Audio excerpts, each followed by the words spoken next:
AITA for replacing the audio system digital keys at my parents' anniversary celebration after my sister-in-law quietly deleted the classical compositions chosen by my mother. At 45, you learn to value precision, structure, and the quiet dignity of preservation. For the past 22 years, I have worked as a senior orchestral archivist for a performing arts library in Austin, Texas. My daily life is defined by cataloging fragile vinyl records, preserving original score manuscripts, and ensuring that history is remembered exactly as it was created. I know that a single missing note can disrupt the entire intent of a masterpiece, and I bring that exact same philosophy to my family relationships. This spring, my parents reached a monumental milestone: their 50th wedding anniversary. To celebrate their golden anniversary, my brothers and I planned a private, formal dinner at a beautifully restored historic estate just outside the city. It was to be an intimate gathering of 40 close friends and extended family members. Planning this celebration required immense emotional care because of my mother's current health journey. Over the last 18 months, she has been navigating the challenging, often disorienting early stages of progressive cognitive decline. Her short-term memory frequently falters, but her long-term memories remain remarkably clear and vibrant. When we sat down in her living room to discuss the anniversary details, her eyes lit up with a rare, beautiful clarity when we reached the topic of music. "Sarah," she whispered, her fingers resting gently on my arm, "I want the music to be exactly what we played on our wedding night in 1976. The Brahms Waltz in A-flat major, and the specific recording of the Chopin Nocturnes by Arthur Rubinstein. When I hear those specific strings, the fog clears. I know exactly where I am, and I remember exactly how your father looked at me." I promised her right then that her auditory sanctuary would be flawless. I spent 3 weeks sourcing the exact remastered high-resolution digital files of those specific 1970s orchestral performances. I compiled them into a precise, beautifully balanced 5-hour digital queue on a specialized, password-protected streaming application linked directly to the estate's premium audio system. My sister-in-law, Vanessa, has a very different approach to events. Vanessa is 36, works as a commercial lifestyle event coordinator, and views every gathering as a branding opportunity. She prefers high-velocity pop music, flashing LED accents, and high-energy crowd engagement. When she initially offered to take over the audio production for the evening, I politely but firmly declined. "Vanessa, thank you, but the music is fully settled," I explained to her over coffee. "Mom specifically requested these classical arrangements because they act as an emotional anchor for her memory. We are keeping the atmosphere serene, traditional, and familiar. I just think a room full of classical music is going to feel like a somber museum exhibit." "Sarah," Vanessa replied, waving her hand dismissively, "people need to dance. They need energy. Your parents' friends want a party, not a symphony lecture. This night is about my mother's comfort, not crowd metrics," I stated levelly. I believed the boundary was firmly established. I had no idea that Vanessa's professional fixation on crowd metrics would lead her to quietly overwrite my mother's cognitive lifeline less than 24 hours before the event. On Friday afternoon, the day before the anniversary dinner, I arrived at the historic estate to oversee the technical sound check with the venue's resident audio engineer. We verified the speaker placement, balanced the acoustic resonance of the stone courtyard, and linked my master streaming device to the central digital console. Everything worked beautifully. The rich, delicate tones of the Chopin Nocturnes filled the space with absolute warmth. Satisfied, I left the master digital console active for the catering staff, who needed access to the volume sliders during their evening layout setup. The first subtle indication that something had been altered arrived at 10 p.m. that night. I was at my parents' house helping my father polish his vintage cufflinks when a system notification flashed across my phone screen. The dedicated streaming application, which was actively synced to the estate's audio hardware, generated a routine data transfer log. The log indicated that 47 high-resolution classical audio files had been systematically removed from the master queue. In their place, a completely new high-tempo digital library had been uploaded.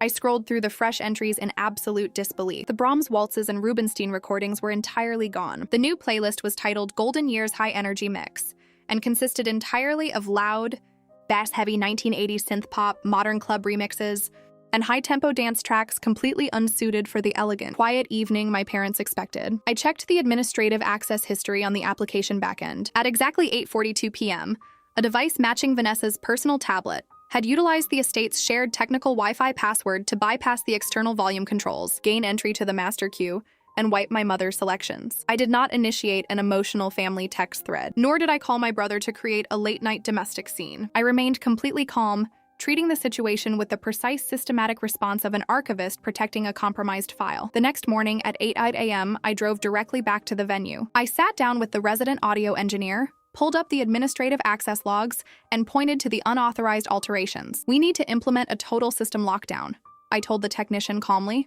Please restore the original classical directory from my private backup drive immediately. The engineer, recognizing the gravity of the unauthorized modification, reloaded the Chopin and Brahms files within 10 minutes. To ensure the security of the evening, we completely generated a new set of encrypted digital system keys and changed the master network passwords on the central console. Vanessa's tablet credentials were permanently blacklisted from the hardware. The physical audio booth door was locked, and I retained the sole digital access key on my private smartphone. At 5 p.m., the anniversary dinner officially commenced. The estate courtyard looked spectacular, illuminated by hundreds of soft amber fairy lights with the gentle, sophisticated strings of the Brahms waltzes floating perfectly through the evening air. My parents arrived looking radiant. The moment the classical music met my mother's ears, a beautiful, visible wave of absolute calm washed over her face. She smiled brightly, squeezed my father's hand, and murmured, "Oh, Richard, listen, it's our night at the pavilion." I remember. 40 minutes into the cocktail hour, Vanessa marched into the courtyard, carrying her digital tablet. Her face held an expression of intense professional frustration as she tapped frantically at her glowing screen. She walked straight to the corner of the stone patio where the volume console was housed behind a decorative screen, completely unaware that the system keys had been modified. I stepped away from the family greeting line and intercepted her before she reached the technical booth door. "Vanessa, is there a problem?" I asked, keeping my voice low, steady, and entirely free of anger.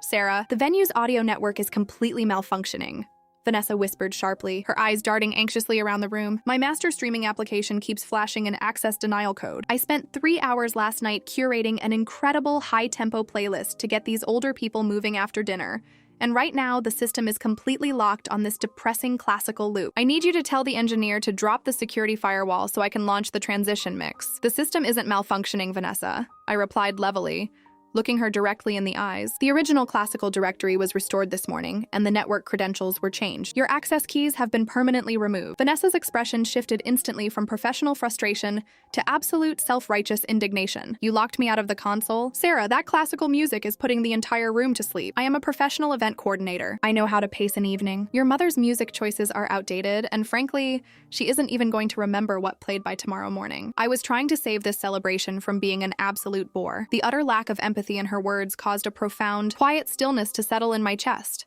"My mother remembers right now," I said, my voice dropping into an ice-cold register that left zero room for negotiation. "She requested this specific music because it keeps her anchored to her own identity. You quietly deleted her choices behind my back because you valued your own aesthetic preferences over her neurological safety. You will not touch the audio system tonight, and if you attempt to disrupt this environment again, I will have the estate staff escort you to the valet." Vanessa stepped back, her jaw tight, her eyes flashing with anger. She spent the remainder of the dinner sitting at the far corner table, refusing to participate in the family toasts, clearly furious that her professional authority had been completely neutralized. The immediate internal family fallout began the following Sunday morning during our traditional post-event brunch. My brother, Vanessa's husband, called my cell phone in a state of intense defensive irritation. "Sarah, Vanessa is completely humiliated," he told me bluntly over the line. "She was just trying to bring some life and energy to the party so our parents' friends would have a good time. To completely lock her out of the network, change the digital keys, and threaten her with venue security in front of the staff was an absolute act of public disrespect. You treated your own sister-in-law like a corporate criminal over a simple playlist change." Within hours, my extended cousins and an aunt who had noticed Vanessa's isolated behavior at the dinner began sending passive-aggressive group messages. They suggested that my professional obsession with archival preservation had made me rigid, controlling, and unfeeling, framing my protective system lock as an act of unnecessary family hostility over a few old songs. The social pressure was tangible, but I refused to engage in an emotional text debate. I knew that if I had caved to Vanessa's desire for a high-energy event, the loud, chaotic auditory environment would have triggered a severe episode of cognitive confusion and anxiety for my mother,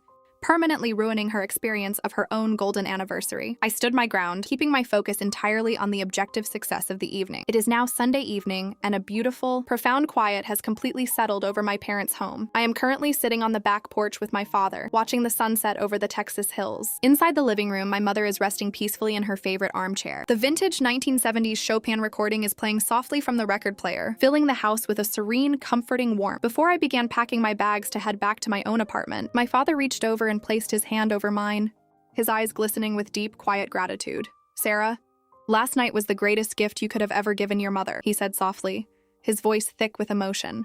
"When that Brahms waltz started playing at the estate, She looked at me and spoke with a clarity I haven't heard in 6 months. She was entirely present. If that loud dance music had started blasting, she would have retreated into the fog completely. Thank you for protecting her peace when the rest of the family didn't understand what she needed. Hearing his words provided an absolute, unshakable sense of validation. The digital system lockdown hadn't fractured our family. It had successfully shielded a vulnerable woman from the thoughtless entitlement of an outside perspective. My relationship with Vanessa will undoubtedly remain distant for the foreseeable future, and my brother may avoid my calls for a few weeks. But as I look at my mother resting peacefully in the living room, completely anchored and safe, I feel zero regret. Protecting your parents' dignity, their cognitive well-being, and the sacred boundaries of a family milestone isn't an act of control. It is a fundamental duty of love. The digital keys didn't ruin the celebration. Vanessa's complete lack of respect did. The classical compositions played exactly as my mother wished. Her memories were beautifully preserved, and our family sanctuary remains safely, permanently secure. I am definitely not the a-hole